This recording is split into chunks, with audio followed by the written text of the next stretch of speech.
저희 가족은 13년째 복지기관을 운영 중인데요. 수백 명의 실습생분들을 보았던 경험과 제가 직접 현장 실습을 나갔던 경험을 바탕으로 실전 꿀팁 4가지를 알려드리겠습니다. 안녕하세요. 온가족이 사회복지사인 찬영멘토입니다. 실습은 사회복지사 자격증 취득의 마지막 관문이라 할 수 있죠. 처음으로 사회복지 현장에 가서 실무를 경험하는 만큼 낯설고 여러모로 신경 써야 할 부분들이 많아서 특히나 더 어려워하시는 분들이 많습니다. 오늘은 제가 기관에서 일하면서 수백 명의 실습생분들을 보았던 경험과 제가 직접 실습을 나가서 알게 된 것들을 바탕으로 예비 실습생분들이 미리 알고 계시면 좋을 4가지 꿀팁들을 알려드리겠습니다. 오늘 알려드린 것만 알고 실습하셔도 실습이 확실히 더 수월해지고 보람 있는 시간이 될 거예요. 첫 번째, 작은 노트랑 필기도구를 준비해주세요. 실습일지 작성에 필요한 소재들을 기록해 두시는 건데요. 실습을 진행하시면서 가장 힘든 것 중 하나가 꼽자면 대부분 현장 실습 보고서 작성을 꼽습니다. 완성본이 두께가 2-3cm 정도 돼요. 이 중 가장 많은 분량을 차지하는 게 실습일지입니다. 매일 그날 어떤 걸 했는지 시간 순으로 적고 느낀 점도 적어서 담당 슈퍼바이저님께 피드백과 도장까지 받아야 합니다. 근데 기관에서 매일매일 새로운 일들이 생길까요? 전혀 그렇지 않습니다. 스케줄이 평상시엔 대부분 똑같이 흘러가서 일지 쓰는데 소재가 엄청 부족해요. 어떻게든 엮어서 분량 늘리려고 머리를 엄청 쥐어 짜내야 됩니다. 그렇기 때문에 실습 첫날부터 마칠 때까지 작은 노트랑 펜을 항상 들고 다니세요. 그러면서 수시로 짬짬이 그날 했던 일들을 적고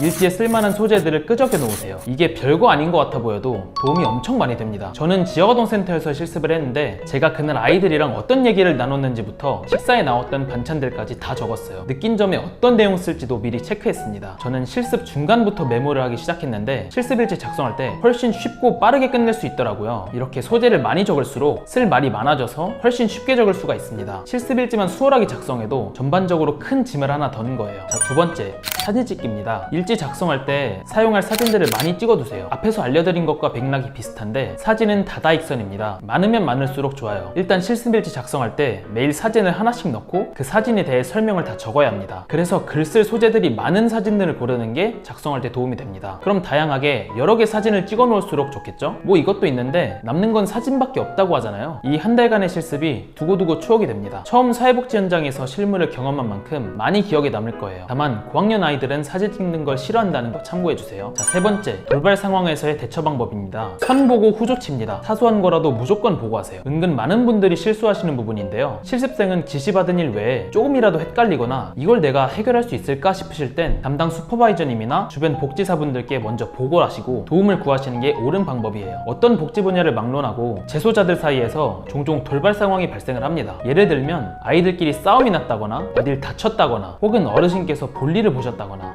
하는 등등 여러 가지 신속한 대처들이 필요한 일이 자주 일어납니다. 그럴 때 보통 그 자리에서 스스로 해결하려고 하시는데 이거 자체가 나쁘다는 건 아닙니다. 여기까지는 좋아요. 근데 자기가 할 수 있는 범주를 벗어난 일까지 스스로 해결하려는 분들이 종종 계십니다. 그러다가 일을 더 악화시키는 경우가 꽤 있습니다. 저희는 사회복지 실습 과목을 이수하는 실습생이기에 아직까지 돌발 상황을 대처하기에는 경험과 노하우가 부족합니다. 나아가서 기관 내 근무자분들에게 있어 신뢰가 될 수 있어요. 그래서 본인이 생각하기에 이걸 내 선에서 해결할 수 있나 싶으실 땐 반드시 슈퍼바이저님이나 복지사분들께 먼저 알리셔야 합니다. 담당자분들도 이렇게 하시는 걸 좋아하세요. 복지사분들이 본인의 경험과 지혜를 바탕으로 지시를 내리시면서 잘 해결하실 거예요. 그런 걸 옆에서 보시면서 실무에 대한 노하우를 배워갈 수도 있죠. 이런 것 외에도 실습의 모든 부분에서 항상 담당 슈퍼바이저님과 소통을 하시면서 진행을 하시는 게 좋습니다. 네 번째, 현장 실습 보고서입니다. 보고서는 사회복지사 업무의 기본이에요. 정말 중요합니다. 그 첫 단추로는 실습 보고서가 있는데요. 기관에서 시간 채우는 것보다 보고서 작성이 더 힘들다고 하는 분도 많이 계십니다. 그래서 조금 더 수월하게 할 수 있는 팁을 말씀드리자면 일단 기본적으로 실습일지는 반드시 그날 작성을 해야 합니다. 이게 하루 이틀 밀리기 시작하면 주말같이 쉬는 날에 몰아서 작성을 해야 하는데 진짜 답도 없어요. 피곤하시더라도 꼭 저녁에 작성하시고 주무시는 걸 추천드립니다. 그리고 레포트 주제도 미리미리 생각을 해두세요. 레포트 주제는 교육원에서 여러 주제들을 안내해 줄 텐데 초반에 어떤 주제로 할지 초안을 어느 정도 머릿속에서 구상을 해놓는 것과 안 해놓는 것 차이가 커요. 예를 들자면 레포트 주제 중 대표적으로 사례관리란 게 있습니다. 사례관리가 뭔지 쉽게 말씀드리자면 대상을 선정해서 그 사람의 사람의 부족한 부분이나 문제들을 파악하고 어떻게 도움을 줄 수 있을지, 그 대상의 어떤 부분을 개선해야 삶의 질이 개선될지 점검하고 평가를 하는 활동인데요. 근데 그걸 실습하다가 중간에 정하면 초반에 정해서 진행하는 것보다 사례관리 대상을 관찰하고 파악하는 게 더 많은 노력이 듭니다. 레포트에 투자하는 시간도 많아지게 되고 그 결과물도 달라질 수밖에 없죠. 자, 여기까지 4가지 팁들을 알려드렸는데요. 이 4가지를 꼭 실천하셔서 유익한 시간 되셨으면 좋겠습니다. 이 외에도 궁금하신 점이나 사회복지사 취득에 대해 관심이 있으시다면 아래 링크로 문의 남겨주시기 바랍니다. 지금까지 가시TV 찬영멘토였습니다.